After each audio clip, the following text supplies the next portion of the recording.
from Fargo and serving you on TV, online, and on the go. This is Valley News Live at 6. Tonight, you'll need to cover those tomatoes, and it's a good idea to unscrew your garden hose because the temps will dip below freezing. Good evening, and thanks for joining us tonight. It's one of the first freezing temps of the year, and you're going to want to make sure that you're fully prepared. So let's get you over to the expert, Hutch, to see how low exactly those temps are going to go tonight. Hutch? Well, we're going to have most of our areas hitting those 20s overnight. Some low 20s, some mid 20s, but the main thing is that for several hours we'll be below freezing. And that will effectively end that growing season. If you have tomato plants, if you have any garden vegetables out there, you'll have to, at the very least, cover them up. As we head into the evening, it's going to get dark tonight. I can guarantee you that, with winds gusting to 30 miles per hour. Those will eventually cease. And it does look like temperatures will have a chance at bottoming out in the 20s. Right now, 52 degrees. We stay only in the 40s tonight. It's going to be cool and breezy. Bring that jacket, Mike. Pick your tomatoes or cover them up. We'll have details on the planning forecast that show that it's not cold forever. We warm back up. All right, thanks. Yeah. Westbound lanes are back open along a stretch of Interstate 94. They were blocked after a semi rolled this afternoon just east of the I-29 interchange. The driver was traveling too fast while he entered the I-94 westbound ramp, causing his load to shift, which is what caused the semi to tip over onto its side.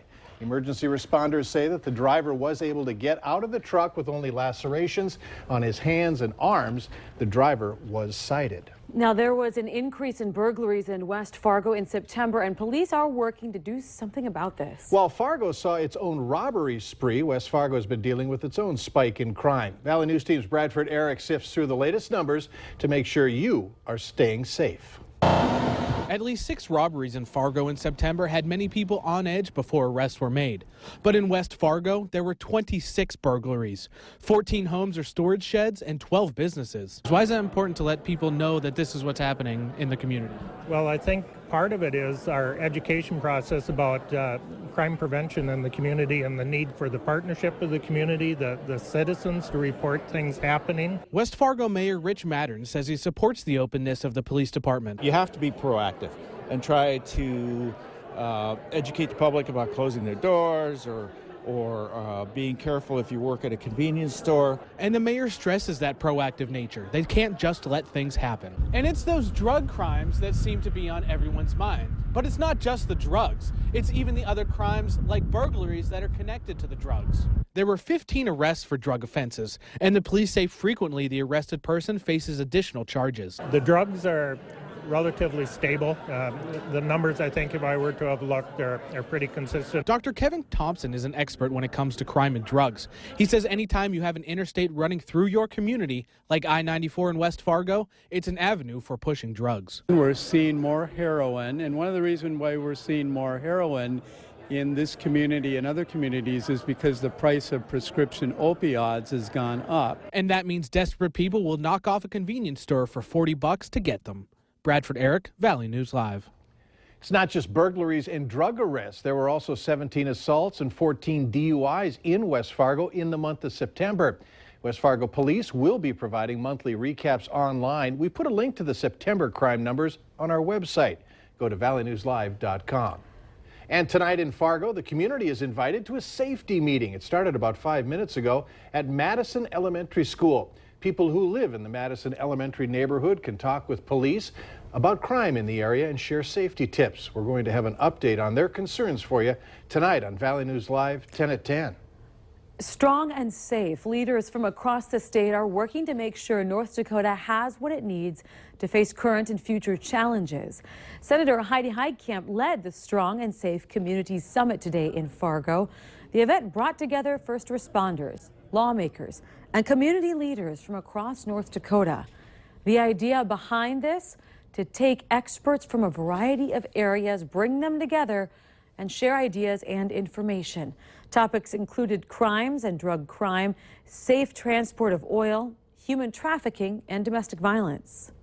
Well, public safety does make a strong town, so it really is aptly named. But again, you know, you need people to be sheltered, you need people to be fed, and you need people to have access to good health.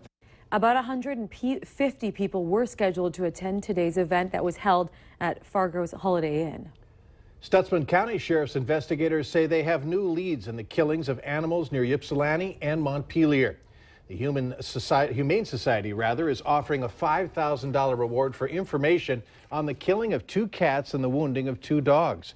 The sheriff's office has been checking out the area where the abuse is occurring. Investigators say that animal abuse cases do come up from time to time. Incidents like this come up from time to time. They don't always get reported, I don't think. And a lot of them, probably the animal doesn't come home, so they're unsure. But it happens more than one would think it should. The sheriff's office recommends that people stay alert and also recommend if you see something suspicious, report it. The Moorhead Police Department's looking for this man. 39-year-old Jeremy Anderson is a sex offender that hasn't been keeping in touch with police like he's supposed to. Anderson is considered a level 2 sex offender after he sexually assaulted a 14-year-old girl that he knew. If you have information about Anderson, call Moorhead Police. And the Minnesota State Patrol says the woman killed in a crash near Battle Lake yesterday is 28-year-old Tiffany Anderson from Verndale, Minnesota. The driver of the semi involved in that crash is Donald Becker from Park Rapids. Troopers say Anderson was driving west on Highway 210 when her car crossed the center line and hit the semi head-on. Becker was taken to the hospital, but he has non-life-threatening injuries. The president announced today that the United States forces will remain in Afghanistan at their current levels throughout much of 2016. Our Washington correspondent Kelly Meyer joins us now with all of the details. Some are calling it a major political reversal. President Obama promised to end U.S. commitment in Afghanistan by the end of his term. Now it looks as though about 5,000 U.S. military personnel will remain in Afghanistan until early 2017, 9,000 before the end of his term. This is the second drawdown delay this year. In March, Obama said he planned to reduce U.S. forces to 5,500 by the end of this year, then to an embassy-only presence by the end of 2016. The White House says this decision comes after months of discussions with Afghanistan's president. At the speech earlier this morning at the White House, President Obama said their original mission won't be changing. Troops will continue to train Afghan forces and go after al-Qaeda. Maintaining our current posture through most of next year, rather than a more rapid drawdown, will allow us to sustain our efforts to train and assist Afghan forces as they grow stronger. Some call it kicking the can down the road. The next time troops are set to be drawn down again, Obama will be out of office. Reporting in Washington, I'm Kelly Meyer. President Obama also told reporters today that the decision was not disappointing. He says his mission has been to assess the situation on the ground. Many of our neighbors to the north are staying away from the valley big time. Canadian traffic into the valley is at its lowest level in 5 years. Valley News Team's Neil Carlson shows us what's happening and how it's creating a great opportunity for your family.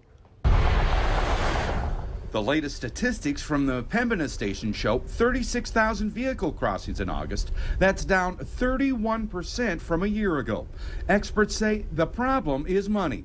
Today, the Canadian dollar is worth only 77 cents in the U.S.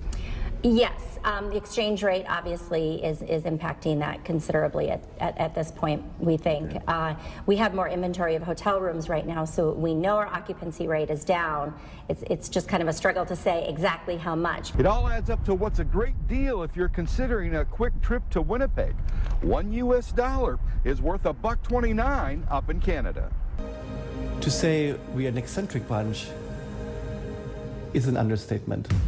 We work hard, we play hard. Winnipeg knows they have a good thing going. That's why we're seeing more advertising, urging Fargo and Grand Forks residents to visit Winnipeg. With my professional hat on, it's absolutely something fabulous for us because the Americans can come up and, their dollar can go way further right now. And really the campaign is around coming to shop, come to stay here. If you stay 2 nights, you get the 3rd night free.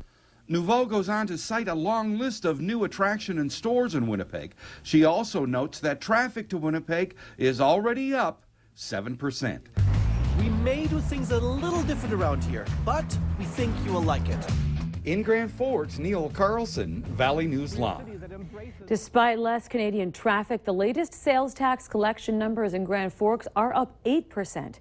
If you want to learn more about special offers and attractions in Winnipeg, We have a link on valleynewslive.com. Click on this story. Later on Valley News Live at 6, there's no stopping Blind Joe these days. He's been everywhere, it seems, and today marked yet another performance. For most of the valley today, high temperatures were under 60 degrees. It does look like we're going to have a very cold overnight. Details on that and what you can look forward to as we go through the weekend next.